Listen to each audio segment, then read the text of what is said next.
नमस्कार दोस्तों। आज अपने ईपीएस पे बात करेंगे। ईपीएस गवर्नमेंट के अंदर देखेंगे और प्राइवेट सेक्टर के अंदर भी अपने को पता है ईपीएस 1995 में लागू हुआ था। अब अपने रीजन ये नहीं है कि इसमें देखने का मेन मकसद यही है कि ईपीएस के अंदर किस प्रकार से गवर्नमेंट बदलाव करती है, और जहाँ एक प्राइवेट सेक्टर और गवर्नमेंट सेक्टर के अंदर दोनों के अंदर थोड़ा सा भेदभाव का कारण बनती है। क्यों बनती है भेदभाव का कारण? अपने को पता है कि 2004 से पहले ईपीएस के अंदर क्या चलता था, ओल्ड पेंशन सिस्टम। ये गवर्नमेंट जॉब की बात कर रहा हूँ मैं। इसमें ओल्ड पेंशन सिस्टम था। ओल्ड पेंशन सिस्टम के अंदर क्या था कि कोई व्यक्ति अगर 15 साल जॉब करता है तो उस व्यक्ति को 33% का था, और कोई 18 साल जॉब करता था तो उस व्यक्ति के लिए 40% सैलरी का भाग दिया जाता था, और कोई व्यक्ति अगर 20 प्लस जॉब करता है तो उस व्यक्ति के लिए 50% का ये सिस्टम था। उसके बाद में क्या है, गवर्नमेंट ने इसको बदलाव किया 2004 के अंदर। ओपीएस के अंदर बदलाव करके बाद में एनपीएस, न्यू पेंशन सिस्टम।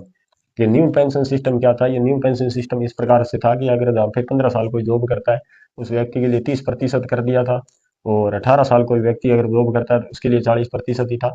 लेकिन अगर कोई व्यक्ति 20 प्लस भी जॉब करता है तो उस व्यक्ति के लिए 45% का सिस्टम किया था। फिर इस पे आंदोलन हुआ। आंदोलन होने के बाद में इनका क्या सिस्टम है कि इन्होंने इसको बंद कर दिया। उसके वर्तमान के अंदर यूपीएससी लेके आए। यूपीएससी कई व्यक्ति वीडियो बनाते हैं कि ये ईपीएस के अंदर लेके आए। ईपीएस पे किसी प्रकार का कोई यूपीएससी का सिस्टम नहीं। हालांकि यूपीएससी बहुत अच्छा सिस्टम है। अगर प्राइवेट सेक्टर के अंदर लागू होता है तो सबसे अच्छा प्लेटफॉर्म यूपीएससी है, क्योंकि यूपीएससी को अपने थोड़ा बेसिक समझते हैं। यूपीएससी के अंदर क्या सिस्टम है कि अगर कोई व्यक्ति 10 साल जॉब करके छोड़ देता है, या उसने रिटायरमेंट ले लिया, क्योंकि गवर्नमेंट बोलती है कि 10 साल बाद भी रिटायरमेंट ले सकते हो आप, तो उस व्यक्ति को मिनिमम जो पेंशन मिलेगी नहीं, मिनिमम वो मिलेगी 10,000 रुपये। 10,000। इसका ये मतलब नहीं है कि इसने कितनी सैलरी थी कितनी नहीं है। अगर कोई फोर्थ ग्रेड के अंदर गवर्नमेंट जॉब के अंदर भी है, वो भी 10,000 रुपये सैलरी का हकदार है इसके अंदर। अगर कोई व्यक्ति 15 साल जॉब करता है, 15 साल, तो इसके अंदर क्या सिस्टम है, 15 साल में उसको 40% दिया जाएगा, यानी सैलरी का भाग। अगर किसी व्यक्ति की यहाँ 40,000 रुपये सैलरी है, 40,000 रुपये, लास्ट सैलरी उसकी 1 साल की सैलरी का बेसिक निकाला जाता है 12 महीने का। 12 महीने की सैलरी उसकी मैं मानता हूँ 38 से 42 हज़ार के बीच में रही है, तो उसका 40,000 रुपये आएगा। जो जैसे कि सैलरी अपने एक एवरेज निकालते हैं 40,000 रुपये, 40,000 का अपने 4% करते हैं तो लगभग 16,000 रुपये उसे पेंशन मिलेगी। 16,000।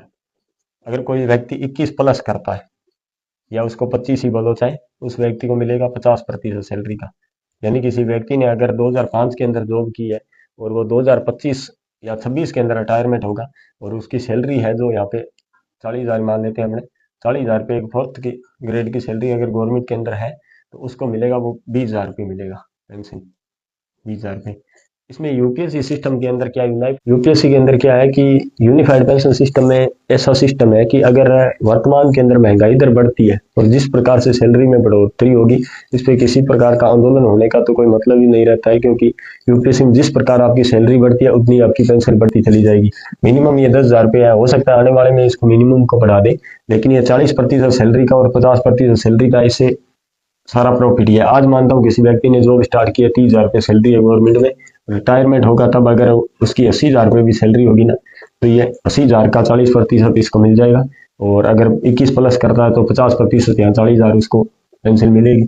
और बाकी पेंशन के अंदर भी यहाँ पे डीए लगा हुआ है इसके अंदर। यूपीएससी के अंदर डीए भी है और महंगाई भत्ता भी है, दोनों प्लस है इसमें, महंगाई भत्ता भी।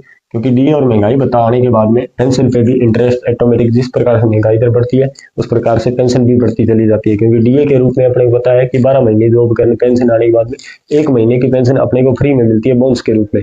महंगाई भत्ता क्या होता है? महंगाई भत्ता होता है कि 70% पेंशन का भाग, जैसे किसी व्यक्ति की अगर मैं यहाँ मानता हूँ कि 20,000 रुपये पेंशन है, तो इसका 70% अपने निकालते हैं तो 14,000 रुपये आएगा। 14,000 रुपये उसे एरियल के रूप में, महंगाई भत्ते के रूप में मिलेगा। तो डीए का मतलब है एक पेंसिल, और 8% इसके अंदर हर साल बढ़ोतरी होती है। ये यूपीएससी सिस्टम है। अब अपने ईपीएस की बात करते हैं। ईपीएस 1995 के अंदर नवंबर के अंदर लागू किया था। ये 5,000 का 8.33% भाग था, और वर्तमान में भी 8.33% भाग है। लेकिन यहाँ पे पहले सरकार ने जब लागू किया था ना, यहाँ पे डीए प्लस महंगाई भत्ता बोला था। महंगाई भत्ता मतलब ये कहने का मतलब ये था कि डीए के रूप में आपको बोनस दिया जाएगा, महंगाई भत्ते के रूप में आपको हर वर्ष पेंशन के अंदर बढ़ोतरी की जाएगी। अब 2005 के अंदर गवर्नमेंट ने इसको चेंज करके 6500 रुपये का 8.33% भाग किया था।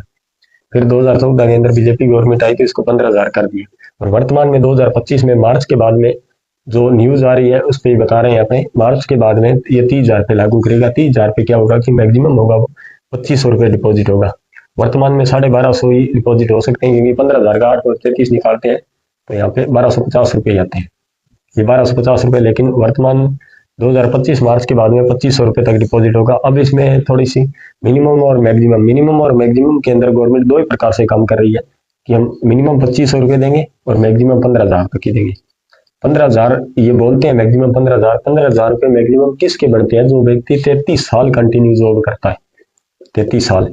क्योंकि ईपीएस का जो डिवाइड करने का सिस्टम है ना, वो सबसे घटिया सिस्टम है। क्यों बोला जाता है उसको? क्योंकि आपकी जॉब मानता हूँ मैं 20,000 रुपये आपकी सैलरी है, ये 20,000 रुपये ये लगने के बाद, मैं बता रहा हूँ मैं 2025 मार्च में 30,000 अगर लग भी गया ना, उसके बाद में कोई रिटायरमेंट होता है। एक तो यहाँ सिस्टम क्या है कि अगर किसी व्यक्ति ने 10,000 रुपये यहाँ पे पेंशन इसकी है और 15,000 रुपये हुई है 5 साल के अंदर, तो इसका एवरेज निकालेंगे तो यहाँ पे 1250 रुपये आएगा, अपने 12,500 रुपये आएगा। 2,500 रुपये तो वैसे ही कम हो गए, क्योंकि एवरेज भी 5 साल या 60 महीने का लेते हैं, और यहाँ एवरेज लेते हैं वो 12 महीने का लेते हैं। एक तो 5 साल के अंदर एवरेज देखें 50% महंगाई इधर का असर तो उस पर वैसे ही पड़ जाता है, इसलिए एवरेज के अंदर भी यहाँ पे 5 साल का है। और दूसरा सिस्टम ये 20,000 रुपये है इंटू आपने 10 साल जॉब की है।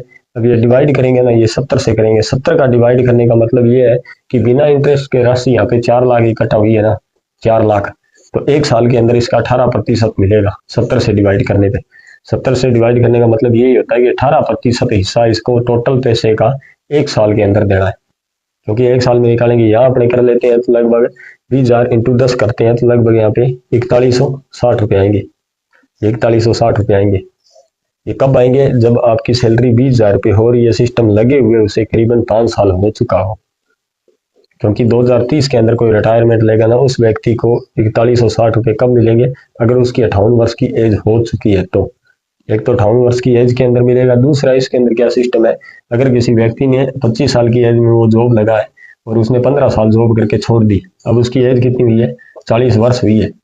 लेकिन 40 वर्ष बाद भी उसको क्या मिलेगा? तो मैंने आपको बताया था 40% सैलरी का हिस्सा उसकी जैसे ही जॉब छोड़े हुए उसे 6 महीने हो जाते हैं, 6 महीने बाद पेंशन स्टार्ट हो जाती है। यहाँ आप जॉब चाहे 40 में छोड़ो, चाहे 50 में छोड़ो, चाहे आप 57 में भी जॉब छोड़ोगे ना, तो भी 58%, 58 वर्ष एज पूर्ण होने पे फुल पेंशन मिलेगी। और घटी हुई पेंशन की बात करूँ, अगर 50 वर्ष में कोई व्यक्ति लेगा तो लगभग 28% आपकी पेंशन कम हो जाएगी। वो मैंने पीछे वीडियो बनाया था, उसके अंदर मैंने आपको बताया था कि जैसे 57 में जाते हैं 4% कम हो जाता है, 56 में जाते हैं तो उस 57 की एज की जो टोटल राशि है उसमें 4%, फिर 55 में जाते हैं फिर 4% कम हो जाता है। थोड़ा सा बेसिक समझ लेते हैं, ठीक रहते हैं। इस पे जिस प्रकार से चेंजिंग हो रहा है, क्योंकि इनके पास पावर है, अगर ये कोई आंदोलन पे बैठते हैं तो भी आधी सैलरी इनको मिलती है, और ये आंदोलन करते हैं तो इन पे किसी प्रकार का एक्शन नहीं होता है। हालांकि यहाँ अगर प्राइवेट के अंदर आप एक दिन भी नहीं जाओगे, उस दिन की सैलरी कट जाएगी। अगर आप प्राइवेट कंपनी के खिलाफ बनोगे तो कल आपको निकाल दिया जाएगा, कुछ नहीं कर सकते यहाँ पे। ये थोड़ा रीजन है।